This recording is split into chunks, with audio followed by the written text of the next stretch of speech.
Personal जानता भी हूं, लगभग लोगों से हमारी मुलाकात भी है। सभी लोगों ने माना कि मौर्य वंश का पतन बौद्ध धर्म को अपनाने के कारण हुआ है, लेकिन मेरा मानना है कि मौर्य वंश का पतन बौद्ध धर्म के अपनाने के कारण नहीं, बल्कि उससे उदासीन होने के कारण हुआ है। उल्टा है।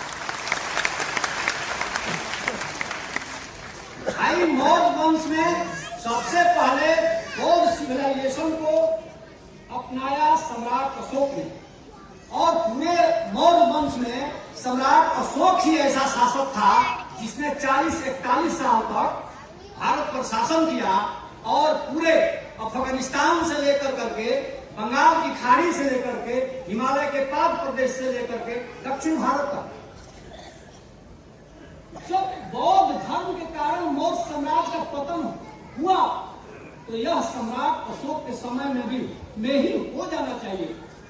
अगर नहीं हुआ, उसी समय साम्राज्य का बहुत व्यापक विस्तार हुआ, लंबे समय तक अगर सम्राट अशोक ने शासन किया, यह प्रमाण है।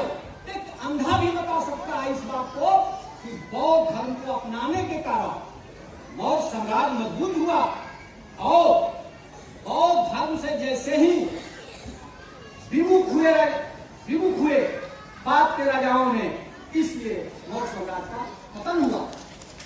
इसलिए मौर्य साम्राज्य का पतन बौद्ध धर्म को अपनाने से नहीं, छोड़ने से हुआ। और इसी तरह की व्याख्या वो करते हैं गुप्त साम्राज्य की, कि गुप्त साम्राज्य का पतन हुआ क्योंकि गुप्त काल के बाद के राजाओं ने बौद्ध धर्म अपना लिया था। ये गलत व्याख्या है। बौद्ध धर्म को बदनाम करने के लिए हमारे इतिहासकारों ने ये दोनों डायनेस्टी को बताया है, गुप्ता डायनेस्टी को भी, मौर्य डायनेस्टी को भी, कि बौद्ध धर्म को अपनाने के कारण हुआ है। भाई देखिए, बौद्ध धर्म क्या, मैं दावे के साथ कहता हूं कि बौद्ध धर्म नहीं बल्कि बौद्ध सिविलाइजेशन है, और आपके भारत की सबसे आज तक की सबसे बड़ी पूंजी है। आज भी दुनिया में सैकड़ों देश में बौद्ध धर्म के अनुयायी फैले हुए हैं। कम से कम मैं जानता हूं कि दुनिया के 18 देशों में बौद्ध धर्म का वर्चस्व है, और दुनिया के 6 देशों में बौद्ध धर्म राजधर्म है। नेशनल रिलीजन जिसको कहा जाता है, एक ऐसा बौद्ध धर्म ही है जो दुनिया के 6 देशों में। और 2011 की जनगणना में बौद्धों की ये संख्या 180 करोड़, माने दुनिया की 25% आबादी बौद्धिस्ट है। एक बार हम बोले कि भाई ये गौतम बुद्ध विश्व गुरु थे, तो दूसरे ने हमसे कहा कि अरे बौद्ध धर्म तो एशिया में है साहब, आप कैसे कहते हैं कि गौतम बुद्ध विश्व गुरु थे? तो हम कहे कि ये बताओ कि एशिया में ही विजय प्राप्त कर करके, सैनिक विजय प्राप्त कर करके जब सिकंदर विश्व विजेता हो सकता है, तो फिर हम विजय करने वाले गौतम बुद्ध विश्व गुरु कैसे नहीं हो सकते हैं? दुनिया का मात्र 5% जमीन को जीतने वाला, दुनिया का मात्र 5% जमीन को जीतने वाला अगर सिकंदर विश्व विजेता है, तो मेरा दावा है इस मंच के माध्यम से कि दुनिया के 25% जनसंख्या के दिलों को जीतने वाले बुद्ध विश्व गुरु हैं। मेरा मानना है कि बौद्ध धर्म नहीं, बौद्ध सिविलाइजेशन है, जो हजारों साल से हमारे भारतीय सभ्यता का सबसे बड़ी पहचान रही है, और इसकी शिनाख्त अभी तक इतिहासकारों ने नहीं कर पाया। यह दुखद बात है। जैसा कि आप जानते हैं कि सिंधु घाटी की सभ्यता कैसे मिली, किताब पढ़ लीजिए। सिंधु घाटी की सभ्यता मिली स्तूपों की खुदाई में।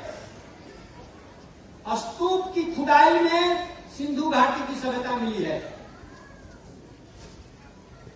मोहनजोदड़ो में जिस स्नानागार का चित्र सारे इतिहास के पन्नों पर छाया हुआ है, उसी मोहनजोदड़ो के स्नानागार के बगल में ही बौद्ध स्तूप है। और आपका जो सिंधु घाटी सभ्यता थी वह क्या थी जी? वह बौद्ध सभ्यता थी। और आपकी सीरीज सिंधु घाटी सभ्यता का बौद्ध सिविलाइजेशन से लेकर करके एकदम मौर्य वंश तक चले आइए, कहीं कोई टूट नहीं है। आपके इतिहास में टूट है ही नहीं। और मैं नहीं, अपने देश के लगभग इतिहासकारों ने माना है कि गौतम बुद्ध से पहले भी बुद्ध थे। मैं टिपिकल की बात नहीं कर रहा हूं, क्योंकि वो साहित्यिक प्रमाण है। मैं आर्कियोलॉजी की बात कर रहा हूं, पुरातत्व की बात कर रहा हूं, जिसका लिखित हमारे पास सबूत है कि गौतम बुद्ध के पहले भी बुद्ध थे। और इसको मानना पड़ेगा, इसलिए उसका हमारे पास पुरातात्विक प्रमाण है जिसको हम नहीं काट सकते हैं। जैसे आप सम्राट अशोक के निगिलवा सागर अभिलेख को पढ़िए। निगिलवा सागर में सम्राट अशोक का अभिलेख है। उसमें क्या लिखा है मैंने पढ़ा है, मैं ब्राह्मी लिपि पढ़ सकता हूं, उसको पढ़ा है मैंने। उसमें लिखा है कि यहां पर मैं आकर के कोनागमन बुद्ध के स्तूप को दुगुना बढ़वा रहा हूं। ये कोनागमन बुद्ध कौन थे? कोनागमन बुद्ध गौतम बुद्ध से पहले हुए थे। उसके स्तूप को तो सम्राट अशोक ने बढ़वाया ही। और गौतम बुद्ध के जब गांव गए थे सम्राट अशोक, रूमनदेई जब गए थे तो वहां जाकर करके, क्योंकि वहां गौतम बुद्ध पैदा लिए थे, इसलिए उस गांव का उन्होंने टैक्स माफ कर दिया था। रूमिनदेई, आज भी जाइएगा रूमिनदेई, जहां गौतम बुद्ध जन्मे थे, इस जंगल में, वो रूमिनदेई कौन है? वो रूमिनदेई कौन है जिसकी पूजा आज भी होती है? वही सम्राट अशोक की लुम्बिनी है। सम्राट अशोक के अभिलेख पर लिखा हुआ है लुम्बिनी। वही लुम्बिनी बाद में बदल कर करके आज के तारीख में रूमिनदेई है। रूमिनदेई, देई मतलब क्या? देवी, फलाना देवी। रूमिनदेई कौन थी? कौन थी लुम्बिनी देवी? वही बुद्ध की मां थी। इसलिए मैं कहता हूं कि जो किताबों में बात पढ़ाई जाती है कि महामाया बुद्ध की मां थी, वो गलत है। वही रूमिनदेई ही बुद्ध की मां थी, जिसको सम्राट अशोक ने अपने अभिलेख में लुम्बिनी लिखा है। वही लुम्बिनी लौ का रो हो गया है, बदलता है। जैसे हल का हर हो गया, हल्दी का हल्दी हो गया, भाषा विज्ञान में चलता है। फल का फल हो गया, साला का सार हो गया। तो वही लुम्बिनी जो है, वही रूमिनदेई है और वही बुद्ध की मां है। बहुत सारी चीजें बुद्ध के साथ बाद में जुड़ी है। ये मैं नहीं कहता, ये भारत के सबसे बड़े जो इतिहासकार हुए डीडी कोसंबी, उनका आप इतिहास पढ़ लीजिए। उन्होंने साफ लिखा है कि गौतम बुद्ध में सिद्धार्थ शब्द बहुत बाद में जुड़ा और उनकी पत्नी यशोधरा का जिक्र उनके पूरे इतिहास में नहीं है ही नहीं। फिर से पढ़ लीजिए, यही दिल्ली से ही वो किताब छपी। लेकिन मैं कह रहा था कि बौद्ध धर्म क्या, बौद्ध सिविलाइजेशन है और इसकी लंबी सीरीज रही है। तो हम बताए कि सम्राट अशोक के अभिलेख में भी दो बुद्ध की चर्चा है, एक कोनागमन बुद्ध और दूसरे गौतम बुद्ध। आप फाहियान का यात्रा वृतांत ध्यान से पढ़िए। चीनी यात्री फाहियान ने आंखों देखा बयान दर्ज किया है अपनी डायरी में। उसमें उसने लिखा है कि मैं गया था प्रकुछंद बुद्ध का स्मारक देखने। उसने ये भी लिखा है कि मैं गया था पशप बुद्ध का स्मारक देखने। तो दो बुद्ध तो वही हुए, प्रकुछंद और पशप बुद्ध। और सम्राट अशोक के अभिलेख में जो है कोनागमन बुद्ध। जिस समय सम्राट अशोक का अभिलेख नहीं पढ़ा गया था वो 1837 का समय था। 1837 तक सम्राट अशोक का अभिलेख नहीं पढ़ा गया था। उसके एक साल पहले 1836 ईस्वी में जून के महीने में Asiatic journal of Asiatic society में एक रिसर्च छपा है मेजर फोबर्स का। मेजर फोबर्स ने क्या लिखा है कि जो प्रकुछंद बुद्ध थे उनका समय था 1301 ईसा पूर्व।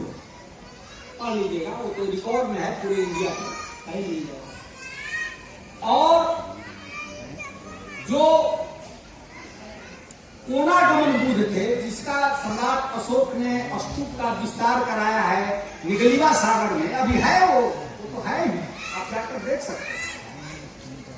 इनका समय था 1900 ईसा पूर्व, 1900 ईसा पूर्व। और उसी समय में सिंधु घाटी सिविलाइजेशन था। तो सिंधु घाटी सिविलाइजेशन से लेकर के गौतम बुद्ध तक एक बौद्ध सिविलाइजेशन का पूरा चैनल था। अरे भाई, सिंधु घाटी सभ्यता के बारे में पढ़िए। सिंधु घाटी सभ्यता में पीपल पूजा होती थी ना, सबसे प्रमुख पूजा सिंधु घाटी सभ्यता में पीपल पूजा ही थी। और जिन लोगों ने यह किंवदंती फैलाई कि पीपल में भूत बसता है, तो वो तो बुद्ध के विरोधी लोगों ने फैलाया। पीपल में भूत नहीं बसते हैं, जहां आप जानते हैं कि मृत आत्मा यही बसता है। पीपल में भूत नहीं, पीपल में बुद्ध बसते हैं। हमारे यहाँ तो बहुत सारे अवतार हुए, राम हुए, कृष्ण हुए। राम ने रावण को मारा, कृष्ण ने कंस को मारा, लेकिन बुद्ध ने अंगुलीमाल को मारा नहीं, सुधार दिया।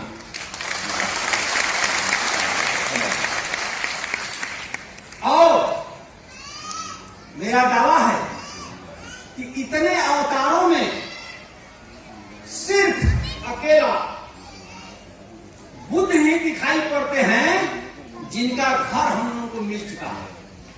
आपको पता है बुद्ध का वो घर पुरातत्व विभाग ने खोज निकाला है जिसमें 25 कमरे हैं। और वो घर बुद्ध का है सिद्धार्थ नगर के गनवरिया में, जिसकी खुदाई हो चुकी है। गौतम बुद्ध का घर मिल चुका है।